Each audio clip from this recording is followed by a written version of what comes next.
you can stand up and take a bow if it's a good question. So let's settle down to sit down here. And I've heard we've got, it's not Victor Torp, it's Luke Littler.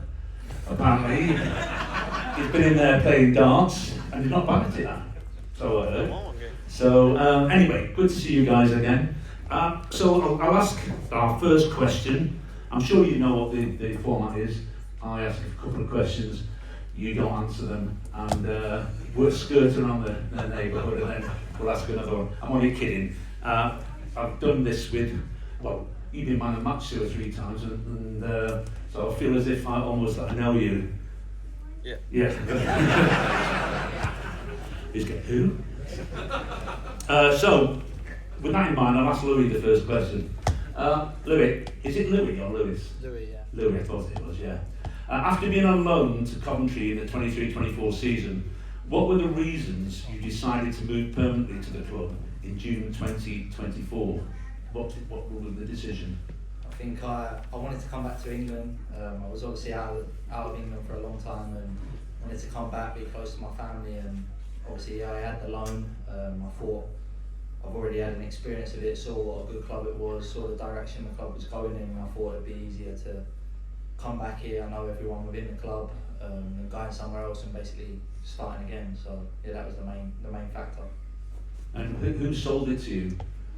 I don't Was really it Mark anyone. who you speaking to? Yeah, the old manager, mainly, yeah, but no one really, because I already had that year for it to be sold to me. I think the fans as well, the league itself, it's obviously a great league, so yeah, it didn't need to be sold to me that time round. Maybe the first time round before the loan, yeah, it was more Mark Robbins, but yeah, no, it didn't need to be sold to me again. Thank you for that. Victor, with a great long-range shot against Sheffield Wednesday for your first Coventry goal and some key penalties and shots, have you ever scored a professional goal with a header? And the club at the moment now lead in Europe with the most scored goals with our header. I think it's 17 or 18, far more than anybody else. Have you scored with a header? Yeah, I scored against Stoke, but I scored one before that in my career, but I can't say that I've scored many headers in my career, but I scored one before that goal against Stoke. And what do you think you put it down? Not your particular header, but the fact that the club is scoring so many goals with headers. Is it, are you? Is there a coach at the club who's particularly worked hard on that to deliver the right crosses? And we've spoken before about this, Victor, when you were the man of matches, about the quality of the crosses coming in. Yeah, first of all, I think we got great players on the side of the pitch in both sides, and then we get crowds of crosses, and I think the way we want to play, we want to have many players in the box, and then if the cross is good, there's always a chance to score headers, and then we also have scored quite a few goals on set pieces where you normally score on headers. And is there a lot of work on the training ground with set pieces, because it seems a major thing now throughout the whole league? Yeah, more so this year I think with John Dempster, he's the set piece, attacking set piece coach, and that's his main role. He does a lot of work on that, so I think that's the main change. That's his role, so he takes that very serious. And if you go back to when I played and probably you played, we had sort of one coach and that was it. And there's a series of, almost like an American now, defensive coach, an attacking coach, free kick coach, goalkeeping coach. But it's held the club in good stead, hasn't it? Yeah, I know it's gone mad how many coaches there are, but it's obviously crucial to us, like you say. I don't know how many, 18 goals or whatever from set pieces, and then on top of the other goals, it's obviously very helpful, and it's helped us to get to where we are now in the league. Well, thank you for that. Right, being a childhood fan of Gillingham,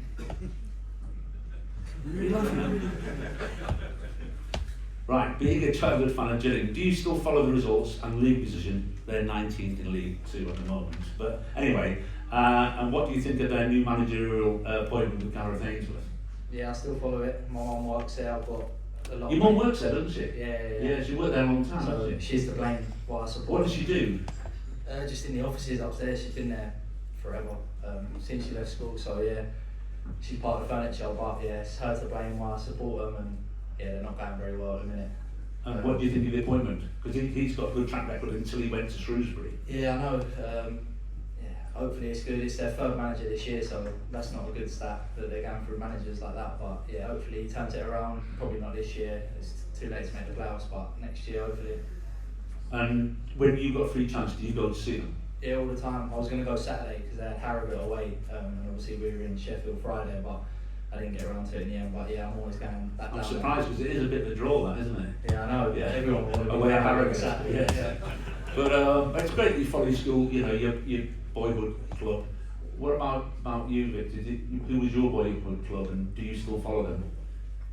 Yeah, so I went to the academy in Midtjylland when I was 13, and yeah, was there for 10 years. So obviously I still follow the club, and for me as well, towards the Danish league, I always do that most Sundays when we have time for it. So yeah, I think it's for me it's fun just to follow the Danish league, and I still have a lot of friends who play in first or second division in Denmark. So I try to follow them and support them as much as I can. And this will go down well actually, because I'm a Man United supporter. How did you know my middle name? Well, you know, somebody has to be. I'm one of the rare ones actually, because I'm from Manchester originally, so I qualify, you know.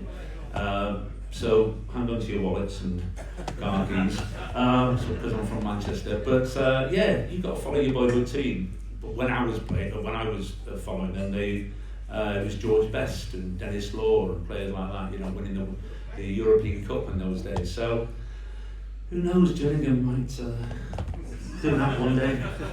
Who knows? Victor, scoring on debuts seems to be a familiar thing for you, because July 2018 scored on your debut for Fredericia, is that good enough? August 22nd, 2022 scored on your debut for Sarpsborg. January 2024 scored on debut for Coventry, and April 2024 scored on Wembley debut.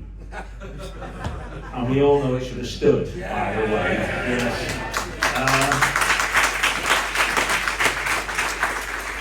Are you looking forward to scoring at Wembley again in the playoff final this year?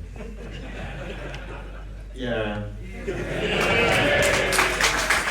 There's some record, isn't it, scoring your debut? You know, sort of 3 or 4 clubs there. It's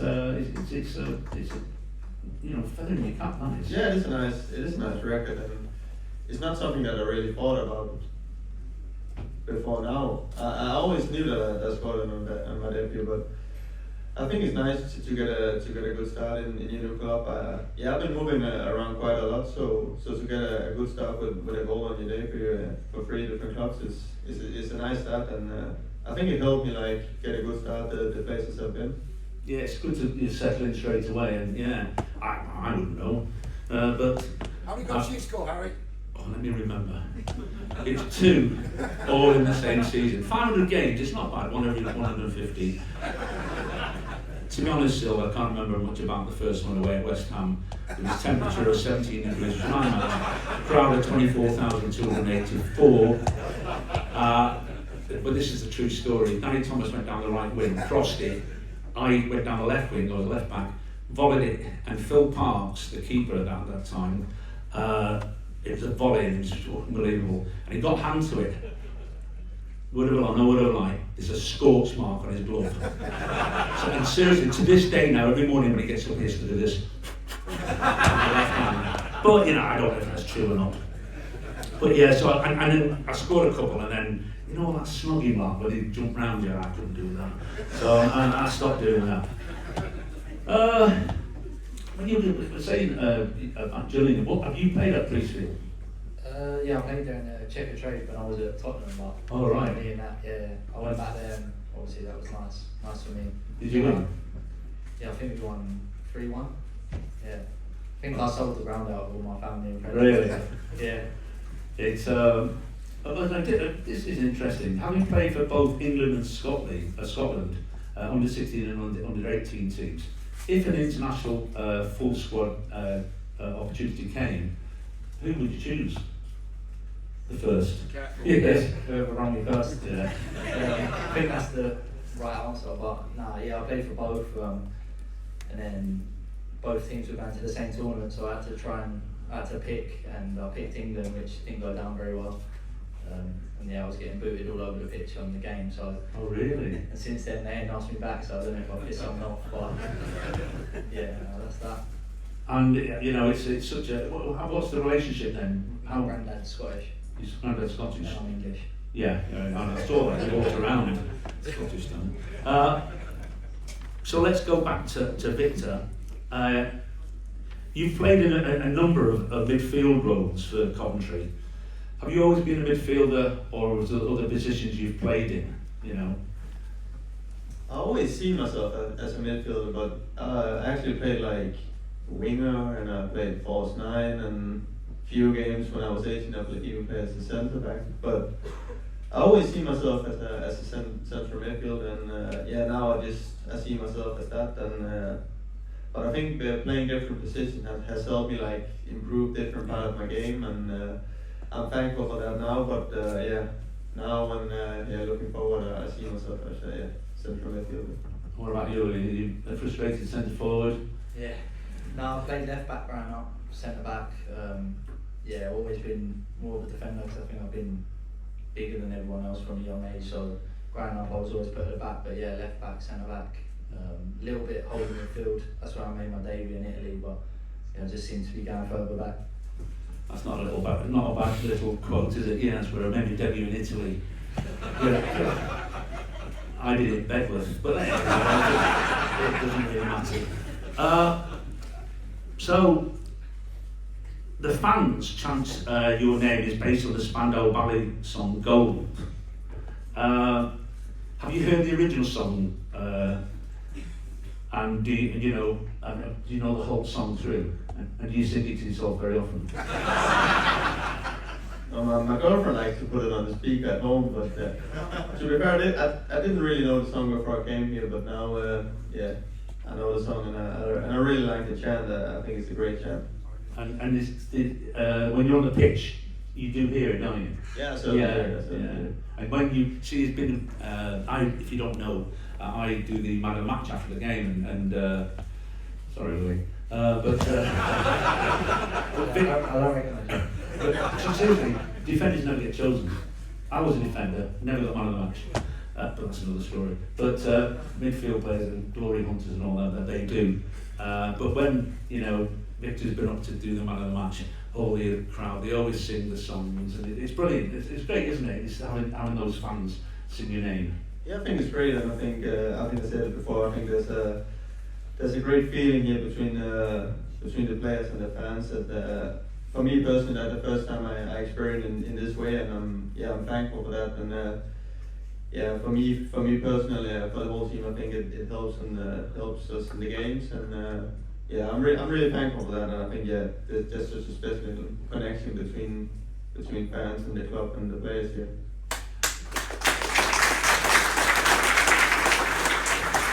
It's a magnificent when you're out there and you hear them singing your name, apparently. But it must be fantastic, We need one. I tell you what, there were some talented kids in it. Did one of the kids write a song? We couldn't sing it, but it was a very good song. Joe Vatty Bodiere, that's another quality song. That's stretching it a bit though.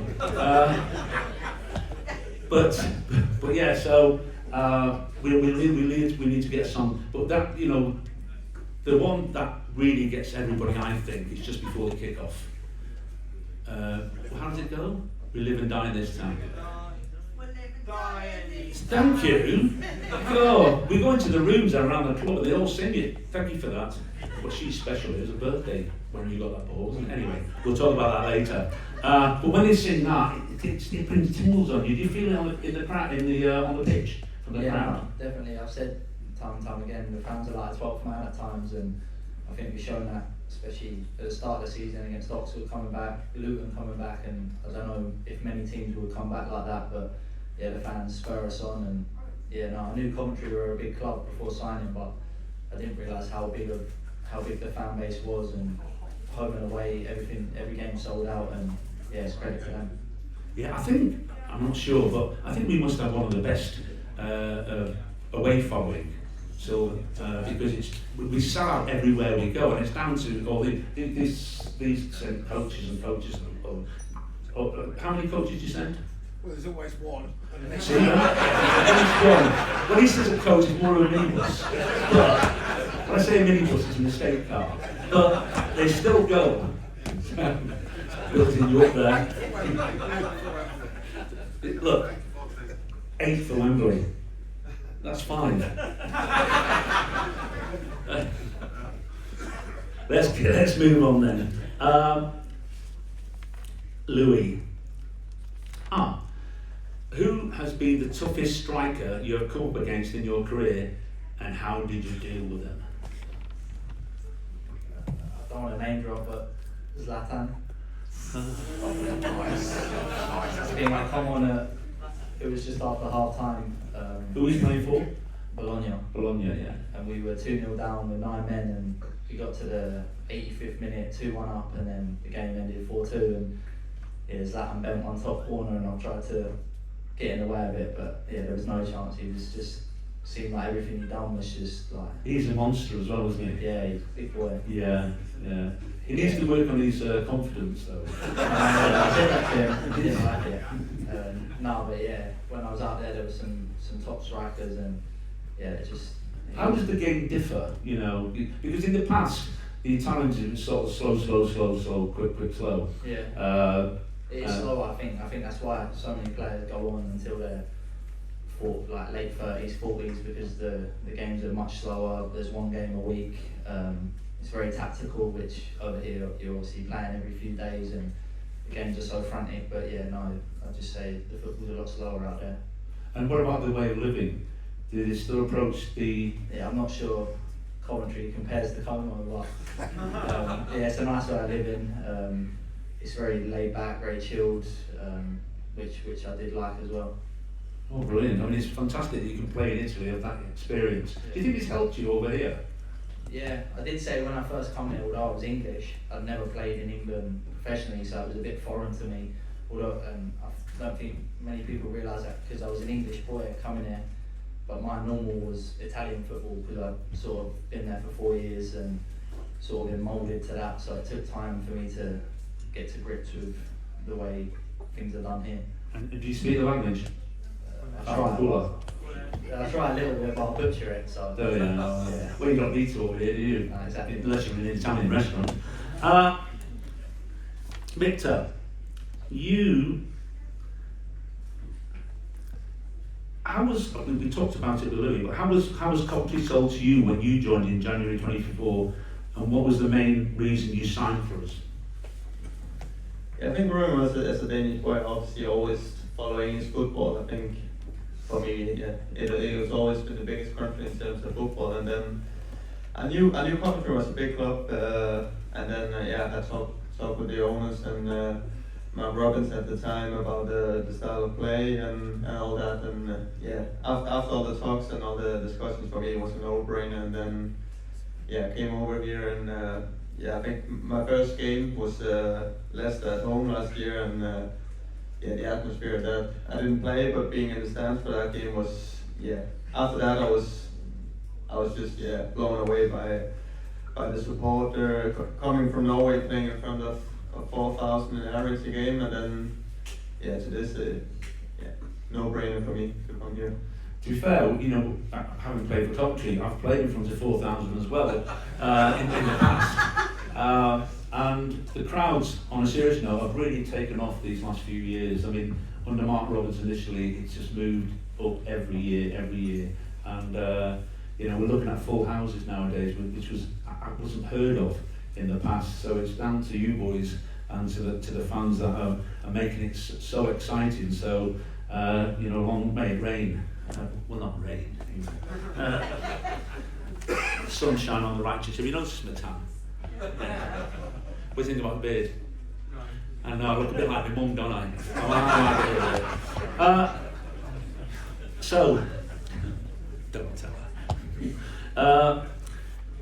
Louis, you're known for being a no-nonsense, and I'll put in brackets hard, defender.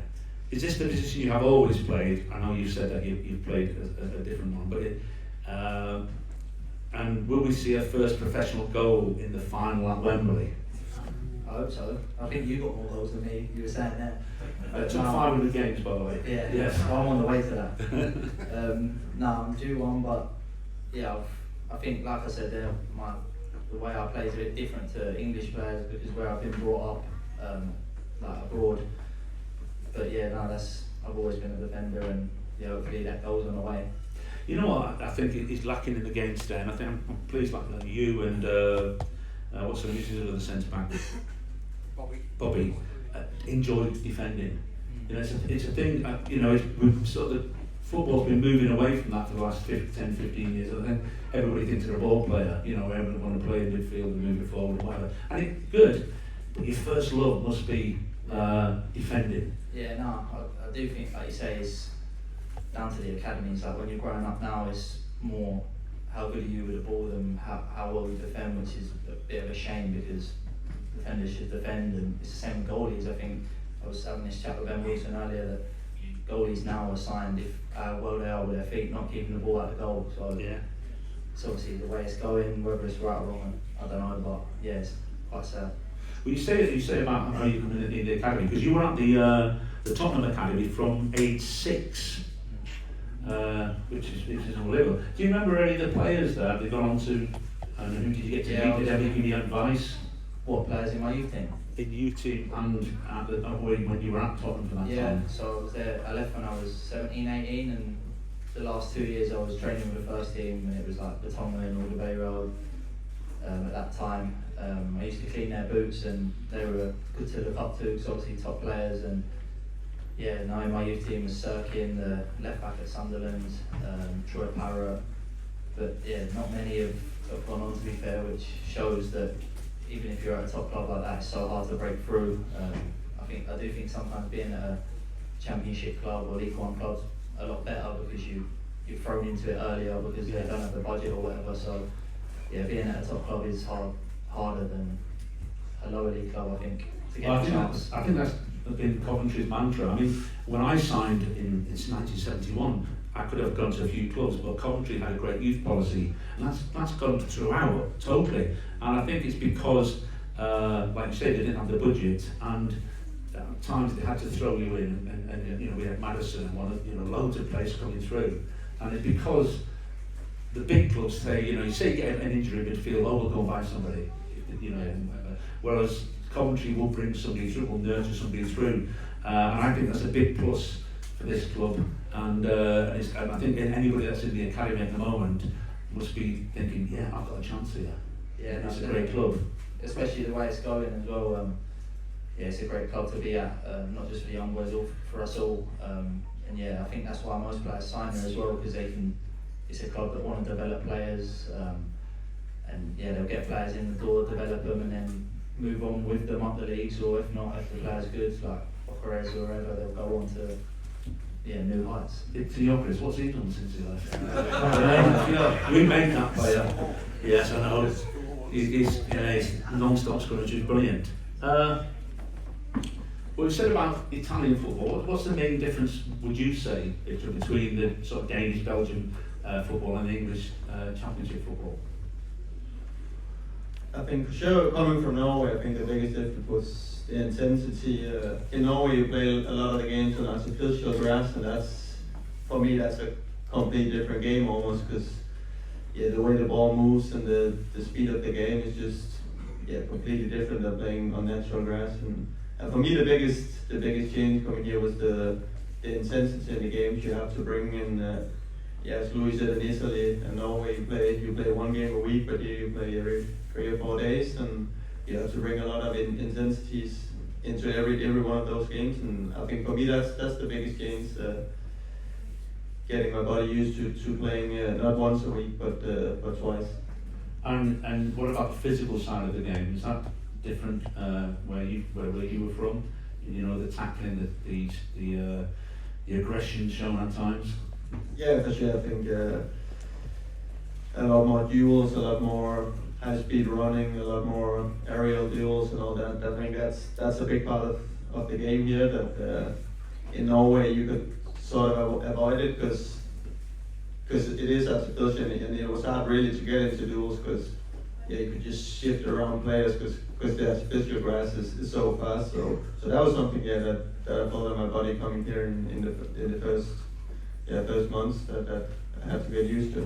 Do you think that assisted you playing on Astro, which is a lot quicker, and your first touch has to be better, and you've got to control it before it bounces? I would have had no chance. I loved playing on sand. My control was improved on it, but on Astro, it really is. You highlights any deficiencies. Yeah, I think playing on Astro, you have a big advantage. I think you can see it on the record with a small Norwegian club, Bodø Glimt, doing very well in Europe and beating Rome at home 6-1 on the artificial grass. So I think that's something you train on the stadium every day, and you get used to the surface and all the speed of the ball, how you hit it. I think, as I said before, I think it's a complete different game, and I enjoy playing on natural grass, and I think that's real football for me. And coming to your number, you're number 29, but you also were number 29 when you played abroad. Is there any significance in that number? And Louis, you're number 2, aren't you? Did you choose that, or? Yeah, it was 3 when I come, and it was. Oh, you've gone from 3 to 2. No, it was. But now my last 2 clubs, I've been number 2, so I've sort of just started with it, and it's my birthday, so yeah, it sort of just stayed with me. All right. So your birthday is 2nd of September. You're that, guys? 2nd of September. Yeah. All right. Don't get too enthused. I don't want to get presents or something. But your number, that's following you around? Yeah, I think on the second loan I was played in number 29 and did quite well there, and then it just sort of followed me, and it's not a common number, so as I said before, I've been moving club quite often, and the 29 has always been available, so I don't really think about it. It's just something that has been following me through. 12 followed me a lot, to be honest. That was my number. That was in the days when it only went from 1 to 12, and the 12 was a sub. Well, right, this is interesting. Having both come on a 63rd minute subs against Man United at Wembley in the FA Cup semi-final last year, what do you remember of the day of the game? And are you confident of a Wembley return this year for the playoff final? Yours to both of you. Yeah, it was a bit of a weird day. I don't really remember much. It seems like there's all this build-up. You're playing Man United at Wembley, and then the day goes like that. And like you say, we come on in the 63rd minute, and it feels like from that point onwards, the whole game changed. And to get back in the game, when you come on against Man United, you're thinking, 3-0, you've got nothing to lose. And I think that's how we played and why we got back into the game. And so it's down to you two. partially. Totally. Turn the game. 3-0 down. I mean, if you're 3-0 down, you come on and we get to 3-3. No, but you come on with no pressure, do you know what I mean? Like, you're 3-0 down, if you go and lose 4-0, 5-0, so what? But to get us back in the game, and then to go into extra time, and you think, these are gone here, we can win this, and I think we did win it, but that's another story. I think we all agree with that, don't we? What about you, Victor? I think we won it as well, but we did. You did. I tell you, I honestly believe if it was reversed and it was Man United who'd scored that goal, VAR would not have said it was offside. And it must be so annoying for you because it wasn't you, was it? And it was a toenail of somebody else. Yeah, as Louis said, I generally can't remember what happened at the moment of the goal. I think it's just one big blackout for me. Like, I think all the emotions and just the whole day. So when I try to think back of the goal and like what happened, I can't really remember it. So I think it's just a big blackout, like those 4 or 5 minutes where everything that happened. I generally can't remember what happened. I think you might be able to see it on YouTube or something if you want a reminder. But I I was at the game and I was so proud of the team and being part of the crowd. I'm sure you would see it. I think that the PR side of it from the club was brilliant, handing the flags out, because it was a sea of sky blue and they were singing "Live and Die" and this, and it was tingling, wasn't it? It made you tingle how exciting it was, and the fact that Man United won, not illegally in my eyes, but you looked at their side of the ground after the game and it emptied. And ours was still there singing, and it was just we were absolutely robbed from that. And I think, but the other side of it is that the fans and the players can hold their heads up high and say, we did it the right way. Feeling all strange over that. Now we've touched on Mark Robins, what he's done for the club, and everybody respects that. But what changes have you noticed with Frank Lampard as a coach, which has sort of moved Coventry from being where he was when he arrived to being in the playoff zone with virtually the same team? What's been anything? And I don't want to say he's better than that, but I'm just saying, are there any obvious differences? I don't know, obvious differences. I think Frank Lampard, we're quite a young squad, and when a name like Frank Lampard comes through the door, I think we've all grown up watching him, and so straight away, like, young people are impressionable. We want to work hard for Lampard, and I think coming through, he was an idol of mine growing up, and him coming through the door, I don't say you work harder or anything like that, cause you don't, but you just look at him and think, oh, it's Lampard, and everything he says, you're taking on board like you do with any manager, but it just feels a bit different when you're working for someone like that. And I feel like he's come in straight away and made things clear what he wants, and it's paid off so far. Yeah, I think the main thing that changed is just when he came in was the defensive part. I think since he came in, we've been way more solid in the back and concede way less goals than we did before. So I think for me, that was the first thing that changes, and there was a big clarity in what we wanted. Offense and defense, but especially in the defense, I think we've been made way more solid in the things we do. And it must be so pleasing when, as a midfield player, and Frank Lampard, who's one of the top will midfield players of his time, selects you and chooses you to play. It's a real feather in the cap, isn't it? Yeah, as Louis said, I've also been watching him play growing up. So for me also, I was excited to get to work with him, and I think as a midfielder, I try to learn the small details from him, and I think that's just one of the many things you can learn from him. So I'm really pleased with working with him also as a midfield player. And what's his title? Is it boss? Is it Lamps? Is it Frank? Gaffer. Gaffer. Yeah, it was a gaffer when I played as well. But He's enjoying it. You can see Frank's enjoying it as well. Well, Mr. Lampard, you mean?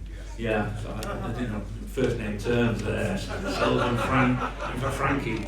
But on a serious note, you will enjoy it if you're doing well, and that's the case. And he said he was a bit. It's not his nature to be out there and then to go into the corner and do the signs, all the jumping about and whatever. He said he felt a bit uncomfortable, but he had to do it because he was so excited about it. But it's good that he does it. It's good that. It shows, I don't say Mark Robins, they're different people. Mark had a calmness about him on the sideline and didn't jump up and down. He left that for AD to smash people and hit people. Usually fans. Remember that? That fan did you were there. A fan invaded the pitch and he was running along, and AD just stuck his arm out and clotheslined him and took him out. You didn't mess with him. All right, this is interesting. I know because I wrote it. What's your favourite and least favourite part of training, and why? So your favourite part of training might be in the bath afterwards. So people still have a bath anymore, I don't know. But what's the best bit of training, and what's the least favourite? I think I enjoy playing on 2 goals, like maybe like 4 against 4, 3 against 3, 5 against 5. Those small sided games where you can get in a lot of 1v1, 2v1, 2v2 situation, and you can have a lot of shots and goals and a lot of defending and a lot of touching the ball. For me, that's what I enjoy most in the training.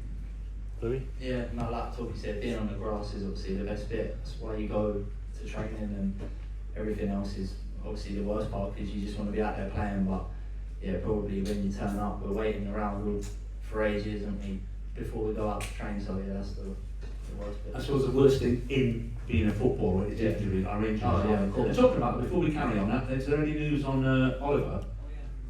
Yeah, I don't think it's great. I don't know. He had a scan, but yeah, don't look All right. nice. Well, we wish you luck, don't we? We all wish you all the best.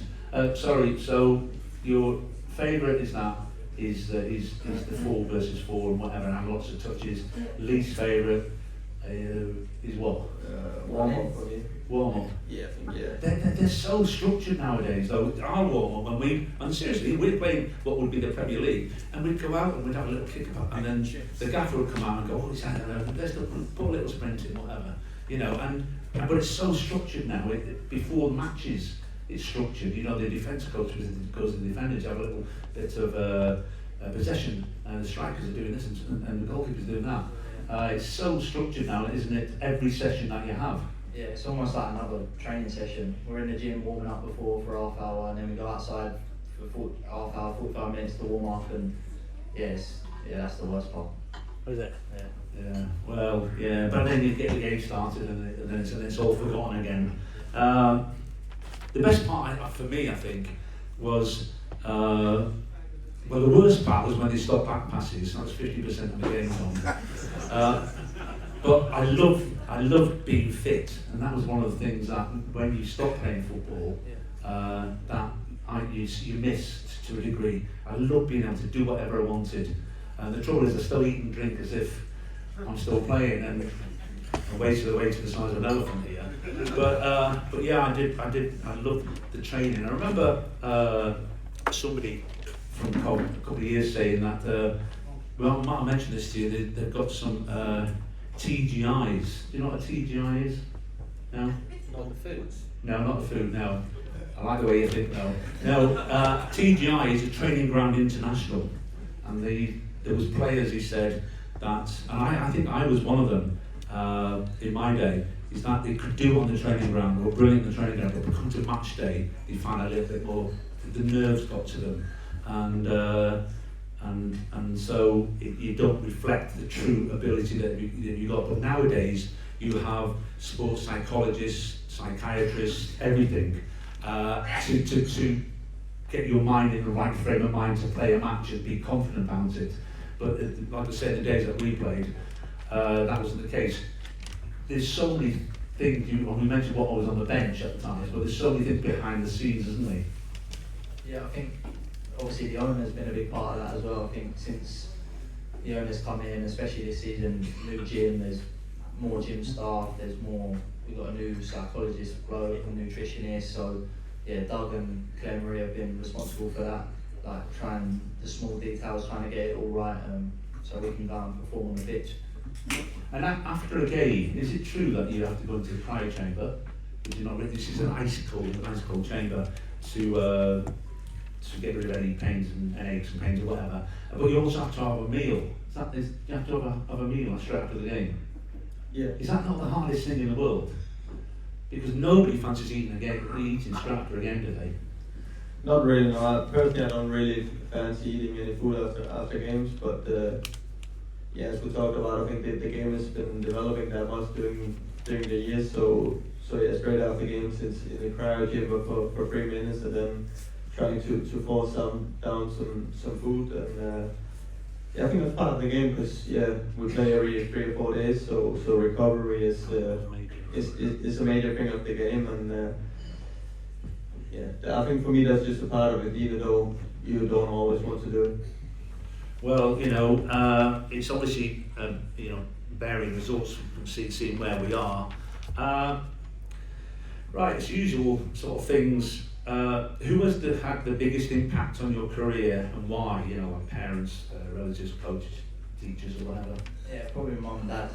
Obviously, from a young age, being at Tottenham since I was 6, driving up and down the motorway, hour and a half from where I live every 4 times a week or whatever. So, without doing that, maybe I wouldn't be sat here today. And yeah, they're the two that I'd thank for that. Are they sporty? Were they sporty? Yeah, my dad played like non-league and whatever. So yeah, I've been brought up around that. My cousin played. It was at Palace, so I've always been in and around that environment. Obviously, my uncle's at Gills, so yeah, I've always been in and around. Gills. Brilliant. What about you, Victor? Yeah, for me it has to be my dad as well. I think he was my youth coach from when I was 4 till 13. So he has always been my coach, and yeah, ever since he's not been my coach. He's the one that discuss things with like football wise in my family. So for me, it always him. He has always been my support in my career in the football sense. Brilliant. I mean, dad's a coach, or wasn't he? I mean, it could be hard. Not a really good coach, but like when you have to teach kids, he was the one doing it for me and all my friends back then, and I think he did a good job. The right answer, well done, yeah. So, both of you, if you weren't a professional footballer, what would you be doing now? And I know you'd say dance. Did you take any money off anybody in there? No, I didn't play football. So what would you do, if you weren't a footballer? Like right now? I would probably If you hadn't made it as a footballer, what would you think you would have been doing? I'll probably be studying in somewhere in Denmark. Like, I have no idea what I will be studying for, but my guess will be that I will be studying for something. Were you good at school? Were you in college? I never really enjoyed the school work. I always enjoyed coming to school to see my friends and being together with them. But I didn't enjoy it. But I've always been quite good at the school work. What about you, Lou? Do I have to call you Binks? Because everybody seems to nobody uses first names anymore. And I heard you say Torp, and does anybody use their first names? Anybody? Yeah, no. When people call me Lou at football, I feel like I'm in trouble. So no, it's always Binksy, Torpy, whatever. Yeah. But Sorry, what would you be then? I don't know. I think I'd be in football still. I'm doing my badges now. A few of us are training and doing it. Like 4 or 5 of us, so yeah, it's always been football for me. So if I want a player, I think some capacity I'd want to be involved, and yeah, that's why I'm doing the badges now, so that after football, I've got them in the back pocket. Brilliant. I mean, it's important. I know nowadays players get a lot of money and perhaps being able to retire early, but I think it's good to have something to focus on when you do finish. Would it be as a coach, or would you think your aspirations would be as a manager? I don't know, it's a bit early yet, but yeah, no, it's good doing them. You sort of see the game in a different way, and you don't have more respect for a coach, but you realise what goes into a session and how hard it is to plan a session and what you want to get out of it. So yeah, you do realise how difficult it is. And do you have any hidden talents? If you want to get up and sing or dance or Toby can sing. Oh. No, I can't sing. Oh. Not at all. No, I don't think I have any hidden talents. Like, there's things that I like to do, but I will So what do you like to do then? Other than dance, you say, yeah? I like to play golf when time is for it. I haven't really played that much here in England, but I like to play that, and yeah, I will not say I'm very good at it, but I enjoy it. It's a traditional footballer's pastime, isn't it, as well? Yeah, I think my mom always taught me that it is important to have some other things to think about than football, and it's not always been easy for me. For me, it's always been football 24/7 and in TV all the time, and so I try to switch off in some ways, even though it's not easy. I mean, I love to play around as well. What about you, Louis? Talent? No. What talent? Who's that Maybe comedian Italian. who looks like that copy one? Who's the comedian who's got the long hair and... Ow. Not Mickey Flanagan. Oh, now, yeah, Mickey Flanagan. Yeah, it's the voice, I think. It is. Slick Mickey Flanagan. Yeah, very slim, yes, and athletic looking and good looking and anything like that. But do you have any other talents, you think? Nah, speak Italian, that's it. In a Cockney accent. In a Cockney Maybe accent. that'll be pretty broad. That'll be wonderful. And when you go to, on a serious note, when you go to Italian restaurants, do you do it? Nah, not over here. Do you I not? think they'd think, I can't say it. Something to is that rude? Yeah. All right. No, seriously, I don't know what it means. Is that really rude? Oh, I think it's, yes. Oh, you know, you. I know that. Oh, right. It's not really See, people wind you up, don't they? Yes, say that, it's not a problem. Well, we thank you for doing this. We've got a little break now. You get opportunity to get your photograph taken with the boys. And then, if you've not handed in any questions yet, if you could, make sure you put your name on them as well, please. Because that way, as I say, we can highlight you as well. Well, thank you once again, and thank you to the two fellas for our first half.